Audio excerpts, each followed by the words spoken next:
これのおかげで長生きできるのかなと言わせる極上のスープとは。皆さんこんにちは。今回は前回この動画でご紹介した野菜だしベジブロスを使った極上のスープを作ってみたいと思います。私はスープ生活を始めた頃から、そうですね、もう5年以上になると思いますが、一人暮らしの88歳になる母にベジブロスを使ったかぼちゃのスープを毎週届けています。ベジブロスは便秘にいいと申し上げましたが、便秘だけにいいのではありません。シールに流れているのはファイトケミカル、ビタミン類、ミネラル、水溶性食物繊維など、どれをとっても体に必要な健康に導いてくれるものばかりです。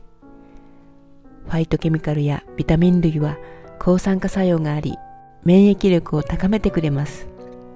ミネラルは体の調子を整え、水溶性食物繊維は便の滑りを良くすると言いましたが、それだけではありません。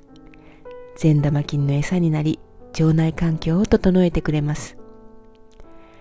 その野菜だしで作るかぼちゃのスープは、体調が優れない方、胃腸のあまり強くない方、何より朝からほっこりしたい方にぴったりのスープです。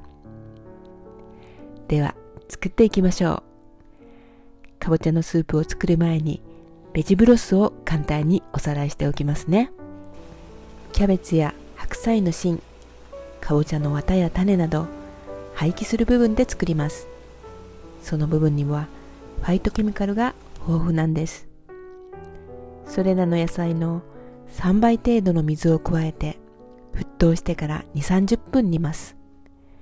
私は出来上がると必ず1杯飲んでみます。今日の野菜だしには白菜の芯やかぼちゃの綿がたっぷりです。生姜の皮も毎回入れています。甘くて体の中から温まるスープになると思います。冬のこの時期、国産かぼちゃがスーパーの店頭に並ばなくなりますので、毎年国産かぼちゃを求めて車を走らせていました。母が喜ぶと思って。実は先月から母の体調が優れず、私が実家に泊まって母を見守っています。実家の近くではどうしても国産かぼちゃが手に入らず、苦肉の策で国産の冷凍かぼちゃを使ってみると、これがまた美味しいのです。母の台所にはミキサーもないので、簡単に仕上げるスープにしてみました。冷凍かぼちゃは袋のまましばらく常温に置いておきます。かぼちゃの皮を剥きやすくするためです。カチコチに凍っていると剥きにくく、指を切りやすいので気をつけてくださいね。ちょっとまだ硬かったです。1袋300入りでしたが、全部皮が剥けたら鍋に入れます。凍ったままで大丈夫です。野菜だし、ベジブロスを1カップ程度加えます。きっちりでなくてもいいですよ。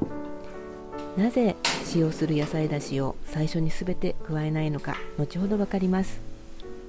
蓋をして中火で10分ほどすると、かぼちゃが柔らかくなってくると思います。そして泡立て器でここで滑らかに攪拌するんです。この時に野菜だしが多いと混ぜにくいんです。この後、お好みの濃度にベジブロスを加えます。全部で 400cc から 500cc 必要になるかと思います。私はサラサラとしたスープよりちょっとドロッとしたのがお好みです。あなたのお好みはどれくらいでしょうか。仕上げに塩を加えます。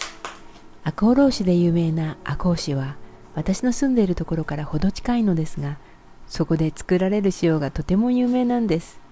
今日はそのお塩を使ってみます。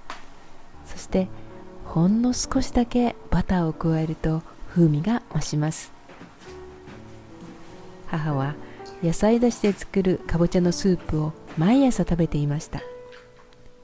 体重が35キロほどしかない極端に胃腸の弱い母は、自分にはこの食べ物が合う合わないを経験で感じ取っていました。私の作るスープは体に優しく、適度な糖質がエネルギーになり、何より甘くて口当たりが良くてほっこりするスープが大好きなのでしょう。口癖のようにこのスープで長生きできているんかなと言っています。一昨日から具合がさらに悪くなり、それでも朝ごはんにかぼちゃのスープを食べてお薬飲んでみるというので、スープを食べた後しばらく様子を見てみましたが、救急車のお世話になり入院することにしました。